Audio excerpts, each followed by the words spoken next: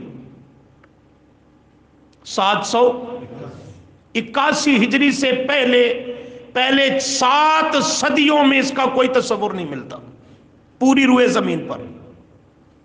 اس طبقے کا بہت بڑا مفسر ہے غلام رسول سعیدی کراچی کا، اس نے تفسیر لکھی تبیان القرآن، اس میں یہ خود لکھتا ہے، یہی جو کہہ رہا ہوں یہی بات خود لکھتا ہے.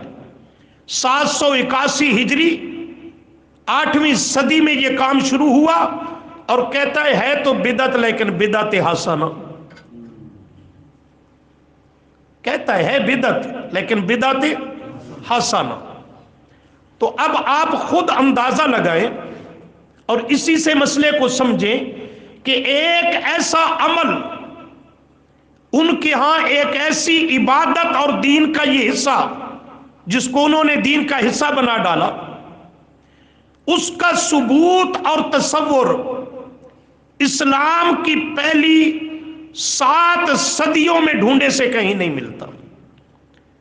8ویں صدی اور وہ بھی اس کے اخیر پہ جا کر 781 ہجری میں اس کی بنیاد اور ایجاد ہے. تو اب یہ قرآن سے بھی نہیں ثابت، سنت سے بھی نہیں ثابت، صحابہ سے بھی نہیں ثابت، فقہا سے بھی نہیں ثابت. 850 سال کے بعد اس عمل کی اور اس بقول ان کے عبادت کی بنیاد وہ دین بنے گا یا بدعت بنے گی؟ بدعت بنے گی. اتنا تو وہ بھی مانتے ہیں، لیکن بدعت حسنہ سمجھا یہ رہا تھا کہ اب اس پر بھی لیبل لگا دیا بدعت حسنہ، لہذا ان کے ہاں جائز ہو گئی. یہ جشن عید میلاد النبی کو لے لیجئے، یہ اس طبقے کی تقریباً 200 کے لگ بھگ کتابیں اور بڑے ذمہ دار ان کے علماء کی کتب، 200 کے لگ بھگ، وہ اس بات کو مانتے ہیں اور کھلے لفظوں میں مانتے ہیں کہ یہ جشن عید میلاد النبی شروع ہوئی 604 ہجری. سمجھے ذرا بات کو، یہ کب شروع ہوئی؟ 604 ہجری میں، یعنی 7ویں صدی کے شروع میں، آغاز میں 604 ہجری. دوسرا، عراق کے شہر اربل سے شروع ہوئی. تیسرا، اس کا شروع کرنے والا وقت کا ایک بادشاہ ہے المظفر، اس نے اس کو شروع کیا اور ایجاد کیا. اور وہ بادشاہ تھا کیسا؟ کانا خبیث اللسان، بڑی بری اور گندی زبان رکھتا تھا اور بیہودہ گفتگو کرتا تھا. اور کانا مالکن مسرفن، بڑا عیاش اور فضول خرچ قسم کا یہ بادشاہ تھا، جیسے اکثر ہوتے ہیں. تو اس نے بنیاد رکھی. اور چوتھی چیز وہ کہتے ہیں یہ ہے بھی بدعت، ہے بھی لیکن بدعت حسنہ. اسی تفسیر تبیان القرآن میں لکھا، تبیان القرآن میں، اور سرگودا کے قریب بھیرا شریف اس بزرگ ان کے اعتبار سے کتاب ضیاء النبی، اس میں لکھا اسی بات کو کہ یہ ہے بدعت پر بدعت حسنہ، کسی نے لکھا بدعت مستحبہ، کسی نے کوئی لفظ، کسی نے کوئی، تو یہ سب چیزیں تسلیم کرتے ہیں، لیکن اخیر پہ آ کر اس کے جواز کے لیے لیبل ایک ہی، یہ بدعت کیا ہے؟ حسنہ ہے، بدعت مستحبہ ہے، لہٰذا اس کا کرنا جائز ہے۔ اب اس بدعت سے بھی اسلام کی پہلی 6 صدیاں، 600 سال وہ یکسر خالی نظر آتے ہیں، اس کا کوئی ثبوت نہیں۔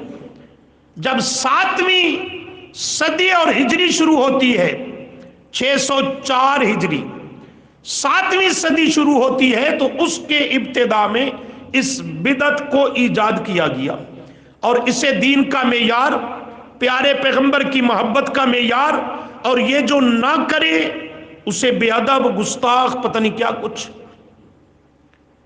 تو جس عمل کا ثبوت اسلام کے پہلے 600 سال میں نہیں ملتا، وہ دین بنے گا، وہ بدعت ہوگا۔ لیکن ان کے ہاں کوئی پریشانی نہیں، تم کہتے رہو بدعت، وہ کہتے ہیں بدعت ہے پر حسنہ، بڑی خوبصورت بدعت ہے۔ اسی طرح کوئی بھی بدعت آپ لے لیں کسی بھی طبقہ کی، تو اس کی عمر بہت کم آپ کو نظر آئے گی، وہ خیر القرون میں نظر نہیں آئے گی۔ لیکن انہوں نے اس بدعت کے مفہوم میں یہ وسعت پیدا کی اور اپنی طرف سے افراط اور غلو کا شکار ہوئے کہ یہ 14 صدیوں میں کسی علاقہ میں کسی بھی حیثیت کا آدمی ہو، حتیٰ کہ پاکی ناپاکی کا بھی اسے تمیز نہ ہو، کچھ بھی جانتا بوجھتا نہ ہو، جو بھی دین میں نیا عقیدہ گھڑ کے پیش کر دے، لوگوں میں اسے جاری کر دے، کوئی نیا عمل جاری کر دے، نیا دین میں قول جاری کر دے، بس اس پہ حسنہ کا، مستحبہ کا بورڈ لگاتے جائیں گے، لیبل لگاتے جائیں گے، اور وہ دین کا حصہ اور ٹکڑا اور جز بنتا جائے گا۔ تو انہوں نے بدعت کے مفہوم میں یہ نظریہ پیش کیا کہ اس میں یہ افراط، حد سے بڑھ جانے کا، غلو، حد سے تجاوز کرنے کا شکار ہوئے، اور اس کا طریقہ واردات یہ اختیار کیا کہ انہوں نے کہا بدعت کی 2 قسمیں ہیں، بدعت سیئہ، بری بدعت وہ نہیں کرنی، لیکن بدعت حسنہ، اچھی اور نیک اور خوبصورت بدعت، جائز بدعت، لہٰذا وہ کرنی ہے۔ اب اس کا کوئی معیار نہیں، جس پہ چاہو حسنہ کا بورڈ، لیبل لگاتے جاؤ اور اسے دین کا حصہ بناتے جاؤ۔ پوری شریعت کا حلیہ بگاڑ دیا، پوری شریعت کا مزاج بدل دیا، بس حسنہ کا لفظ لگاتے جاؤ۔ حالانکہ بدعت آپ سمجھ چکے ہیں کہ سنت کے متضاد کا نام ہے، مد مقابل ہے۔ اللہ نے پیارے محبوب صلی اللہ علیہ وسلم کی سیرت، سنت اور اسوہ حسنہ میں حسن رکھا ہے، جو اس کے مد مقابل بدعت ہے، اس میں اللہ نے حسنہ، حسن رکھا ہی نہیں ہے۔ یہ جو آیت آپ کے سامنے تلاوت کی، یہ سبقاً بعد میں آئے گی، بطور تبرک کے تلاوت کی ہے، ابھی تمہید کو سمجھنا ہے۔ اس میں بھی یہ جملہ آ رہا ہے، سورہ احزاب کی آیت نمبر 21، لَقَدْ كَانَ لَكُمْ، لَقَدْ کرو مانا، البتہ تحقیق، پکی بات ہے، کانا ہے، کانا لکم تمہارے لیے، یہ پوری انسانیت کو خطاب ہے تمہارے لیے، فی رسول اللہ، اللہ کے رسول میں کیا مانا؟ اللہ کے رسول میں کا کیا مانا؟ فی رسول اللہ اے فی حیات رسول اللہ، رسول اللہ صلی اللہ علیہ وسلم کی حیات طیبہ میں، آپ کے طرز زندگی میں ہے تمہارے لیے اسوۃ نمونہ، اسوۃ نمونہ، نقشہ، حسنۃ خوبصورت، خوبصورت بہترین نقشہ اور نمونہ ہے تمہارے لیے، کہ جس کو اپنے سامنے رکھو، آپ کی سیرت طیبہ کو، اور اس کو اپنا آئیڈیل بنا کر اس پر زندگی بسر کرتے ہو۔ یہ تمہارے لیے بہترین نقشہ ہے، بہترین آئیڈیل اور نمونہ ہے، کہ اس کے مطابق زندگی بسر کرنی ہوگی تو حسنہ جو ہے وہ پیغمبر کے اسوہ میں ہے، پیغمبر کے اسوہ کے مد مقابل بدعت میں حسن ہو سکتا نہیں ہے۔ حدیث بھی مشہور ہے، سنتے رہتے ہو، ابو داؤد شریف میں نبی علیہ السلام نے فرمایا ایاکم و محدثات الامور، نئے نئے کاموں کو ایجاد کرنے سے اور ایجاد شدہ نئے نئے کاموں سے ان کو اختیار کرنے سے بچتے رہو، ایاکم بچ کے رہو، محدثات الامور نئے نئے کاموں کو ایجاد کرنے سے بھی اور ان کو اختیار کرنے سے بھی۔ کیوں؟ فرمایا ان کل محدثۃ بدعہ، ہر وہ جو دین میں نیا کام ایجاد کیا جائے وہ بدعت ہے، وکل بدعۃ ضلالہ، اور ہر بدعت، اس کو سیاح کا نام دے یا حسنہ کا نام دے، جو بھی شریعت میں بدعت ہے، لغت کی بات نہیں کر رہا، شریعت کی بات کر رہا، اور یہ پیارے پیغمبر کا فرمان ہے تو آپ نے شریعت کو بیان کیا، پیغمبر لغت کو بیان کرنے نہیں آیا کرتا۔ کل بدعت ضلالہ، ہر بدعت وہ گمراہی اور تاریکی ہے، اس میں کسی کو خارج۔ اب یہ آپ صلی اللہ علیہ وسلم کا فرمان ہو کہ ہر بدعت گمراہی، اور یہ طبقہ کہے نہیں، ہر نہیں، بعض بدعات گمراہی اور بری ہیں، لیکن بعض حسنہ سونی بدعتاں بھی ہونیاں نہیں، ہے جرم اوپر حسنہ کا لیبل، ہے گناہ اور بغاوت اوپر حسنہ کا لیبل، تو یہ معاملہ تو پھر بڑا دور تک جائے گا۔ صرف بدعت والے گناہ، جرم، نافرمانی پر حسنہ کا لیبل کیوں لگاتے ہو؟ پھر تو چوری بھی حسنہ، ڈاکہ حسنہ، زنا حسنہ، یہ سب چیزوں پہ پھر حسنہ کا لیبل لگاتے جاؤ، اسے جائز قرار دیتے جاؤ۔ وہ آگے سے پھر تعویل کرتے ہیں، نہیں جی دراصل تم بات سمجھے نہیں ہو، ہمارا مقصد یہ ہے کہ یہ جو ہم کام کرتے ہیں جنہیں تم بدعات کہہ کر کے یکسر رد کر دیتے ہو، ہماری نیت اچھی ہوتی ہے، ہماری نیت حسنہ خوبصورت ہوتی ہے، تو اچھی نیت سے جو کام کیا جائے تو اس کا اچھا نتیجہ ہوگا۔ نیت کیا ہوتی ہے؟ بڑی اچھی ہوتی ہے۔ ایک آدمی ڈاکہ مارے، چوری کرے، نیت یہ ہے کہ مسجد بنواؤں گا، مدرسہ بناؤں گا، نیت تو اچھی ہے، نیت تو اچھی ہے۔ چوری کرتا ہے، ڈاکہ مارتا ہے، معاشرے میں غریبوں، یتیموں، بیواؤں پہ مال کو خرچ کر دوں گا، انہیں تقسیم کر دوں گا، نیت تو اچھی ہے، یہ تو معاملہ پھر بڑا مہنگا پڑے گا۔ چلو چھوڑو، سارے شریف طبع بیٹھے ہو، لطیفہ نہیں ہونا چاہیے۔ لقد کان لکم فی رسول اللہ اسوۃ حسنہ، تو کیا عرض کر رہا ہوں، بدعت کے متعلق نظریات القوم، یہ ایک طبقہ ہے جس کا بدعت کے متعلق یہ نظریہ ہے کہ ایک بدعت حسنہ ہوتی ہے، دوسری سیئہ ہوتی ہے، اور حسنہ کا کوئی معیار نہیں، جس پہ چاہو حسنہ کا لیبل لگاتے جاؤ، تو اس نے پورے دین کا مزاج، حلیہ، نقشہ بدل ڈالا، اور اس پہ حسنہ کا بورڈ لگا کر دین کو ہر آئے دن بڑھاتا چلا جا رہا ہے، اور اس کے دین میں کوئی خلل بھی واقع نہیں ہوتا۔ ایک اس کے مد مقابل گروہ ہے، دوسرا طبقہ، انہوں نے بدعت کا جو اصل تصور تھا اس کو بھی تنگ کر دیا، اس کے دائرہ کار کو مزید انہوں نے کم کر دیا، اور وہ بدعت کے مفہوم میں تفریط کا شکار ہو گئے۔ پہلے افراط کا انہوں نے حد سے بڑھا دیا، یہ تفریط کا شکار ہوئے۔ تفریط کا معنی اصل معیار سے بھی گھٹا دینا، اصل حد سے بھی نیچے کر دینا، گرا دینا۔ اور یہ طبقہ ہے اول، یہ ہمارا پڑوسی طبقہ، دوسرا وہ بھی ان کے ہم نوا غیر مقلدین کا، اور تیسرا طبقہ ہے مودودیوں کا۔ یہ اس ڈگر پہ یہ تینوں طبقے وہ ہمزین ہیں۔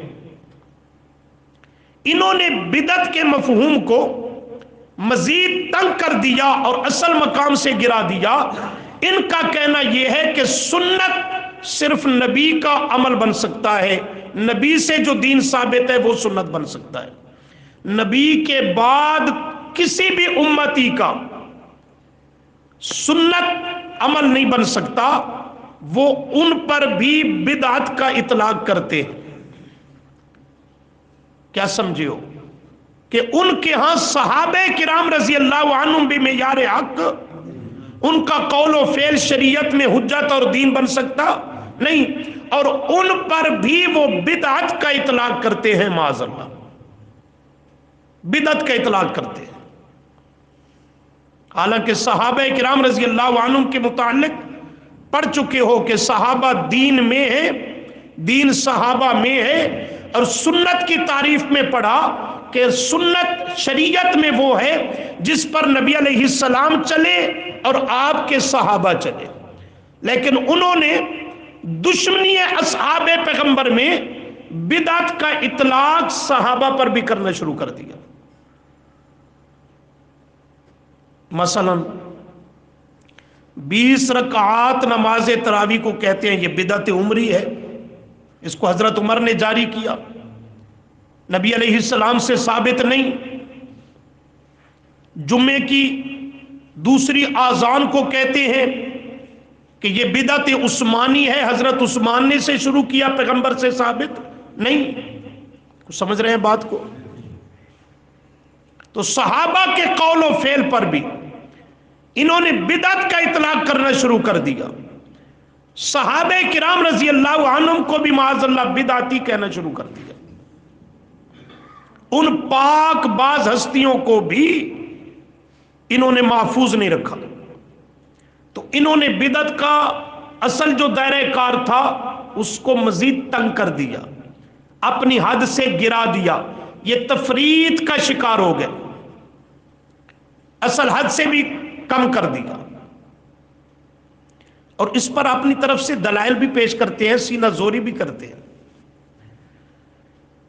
سینہ زوری بھی کرتے ہیں، اور کہتے ہیں ہم نے کلمہ نبی کا پڑھا ہے، صحابہ کا کلمہ تو نہیں پڑھا، لہٰذا ہمارے لیے صحابہ کوئی معیار، ان کا طریقہ اور ان کا عمل ہمارے لیے کوئی سنت بن سکتا نہیں۔ تو ان کو کہو بابا جس نبی کا کلمہ پڑھا ہے اسی نبی نے صحابہ کے طریقے کو سنت کہا ہے، نبی کا کلمہ پڑھنے کا کیا مطلب ہے؟ نبی کو بھی مان، نبی کی بھی مان، یہی مطلب ہے نبی کا کلمہ پڑھنے کا۔ وہی پیغمبر فرماتا ہے علیکم بسنتی وسنت الخلفاء الراشدین، تمہارے لیے میرا طریقہ بھی سنت ہے، میرے صحابہ خلفاء راشدین کا طریقہ بھی سنت ہے۔